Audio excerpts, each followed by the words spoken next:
Hey guys, so today we're going to talk about stoichiometry. This is going to be our last unit. And stoichiometry, just in a nutshell, it's the numerical relationship between your reactants and products in a chemical reaction.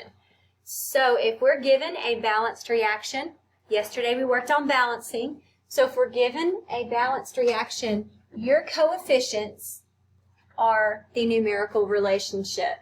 Okay, so in this reaction, our coefficients would be the 1, the 3, and the 2. The coefficient is just the big number in front of the formulas. Okay, if I say subscript to you, I mean this little number here in the formula itself, not the big number in front.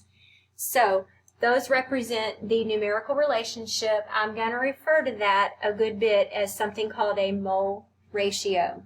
Okay, so when we're given a practice problem, it's going to kind of look like a word problem, and then it's going to have some arrows, and it will have, under the arrows, one will have a blank, and one will have some new amount.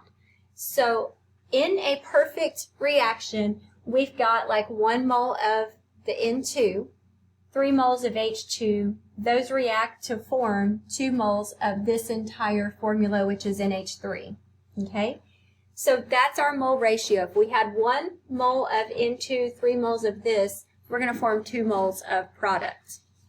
But in these reactions, you're going to have a new situation written below, the balanced reaction. That's like our perfect scenario.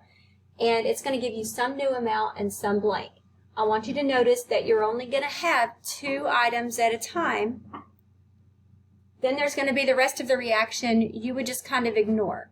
All right, so where do we use this in real life? Well, if you were cooking something, all right, and in chemistry, I mean, you kind of cook stuff, but you can't eat it. So in a kitchen, if you're making cookies and you need to adjust your recipe and you have to double one thing, well, then everything's going to have to change by that same proportion and have to double. Does that make sense? So in this situation, when we adjust something, it's going to be based on what's called a mole ratio. So it's just based on proportions. Okay? So when we work out one of our problems, what we do first is we copy down the new amount given. So in this one, to solve for our blank, I'm going to copy down 6.27 moles.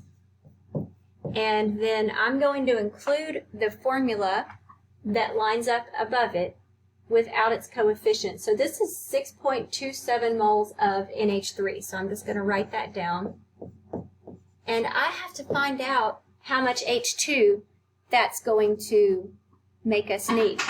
So I have to do a conversion. I don't know why this looks so ugly. And my conversion is going to involve what we just called a mole ratio. The mole ratio is just our coefficients from the balanced reaction. Because I started with NH3, that's what's going to go on the bottom. So I'm going to write 2 NH3, because that's what I have in my reaction. And then that's going to be in my denominator. My numerator is the one I'm solving for, the one with my blank. And that's going to be 3 H2. Notice that I only use coefficients here and not when I wrote the formula over here. So according to this calculation, I'm going to go ahead and cancel out the NH3s.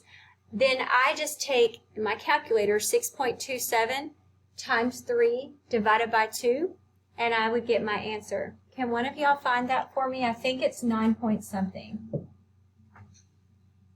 And then once you get an answer, just let me know. This is going to be moles of H2. Okay? So what we do in the calculator, that's a great question. We type in 6.27, and then we times by the number in the numerator. We divide by the 2 in the denominator. 9.40. Thank you. 9.405. And then it's moles of H2. Okay, so that's what we use a mole ratio for.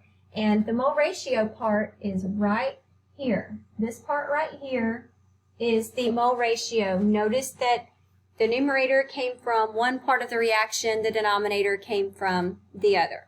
Okay? Which one goes in the denominator? It's always the one that we start with.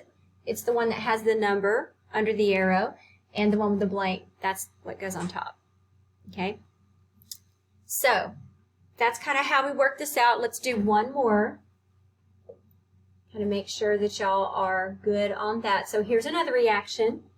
And now we're given, in this reaction, we're given an amount on the product side, and we have to solve over here for how much of one of the reactants we need. Remember, it's going to affect everything, but we're just looking at these two. So we always start out by writing what's given first, 10.5 moles, and we write down its formula. The formula, not involving the coefficient, is Al2O3. That helps us to set up the conversion, which we're going to call our mole ratio.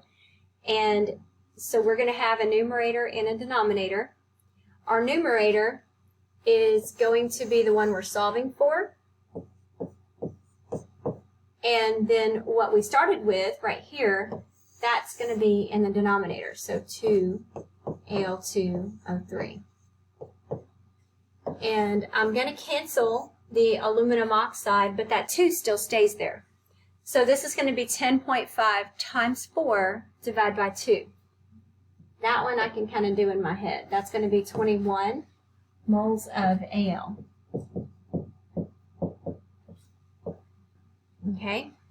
So that's all there is to mole ratios. All right? There's a little bit more to this. Eventually we're going to turn this into a 3-step calculation, but that will be later on. Okay?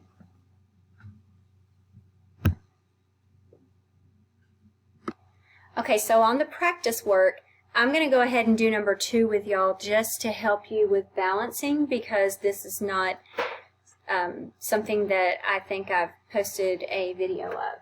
So as far as balancing, we want to follow the law of conservation of matter, and matter can't be created or destroyed, so we have to account for the same number of aluminum and bromine on the reactant side as we have on the product side. So as we're going through, we can put a number in the blank. We call that a coefficient, and that number will multiply times the amount in the formula to give us some number that matches the quantity on both sides. So just balancing, how many aluminums do we have on the reactant side? Notice that there's no subscript given, so it's understood that there's only one. On the product side, there's also only one aluminum. So I would skip that and go on to bromine. If you look at the bromine, there's 2 bromines on the reactant side, and on the product side, there's 3. So then I would go back to the smaller side and think, okay, what can I multiply 2 by to give me 3? Well, not a number that doesn't have a decimal. So I have to think about their least common multiple, which is usually the 2 numbers multiplied together. In that case, we can make them both equal 6. So to balance this, I would put a 3 in front of bromine. That makes 6 bromines. And then over here, to equal 6 bromines, by the way, my place where I want the left and right sides to be equal is right here at this arrow. To make 6 bromines over here, 3 times what equals 6? A 2. So if I put a 2 in front, that balances out the bromines, okay? And then I have to go back, since I skipped over aluminum, I'm going to go back to that, and I know that I have to go back to it because I didn't put a check or a little dot underneath it. That's my way of keeping up with what I need to balance. So I still only have 1 aluminum on the left. On the right, in my formula, there's 1, but then there's 2 times that because of the 2 in front. So I have 2 aluminums on the right, 1 on the left. That's going to make me need a 2 in this blank, and now my reaction is balanced. Okay, so I'm starting with a balanced reaction now, and in this problem, it also gives us an arrow under bromine, and we have 5 moles.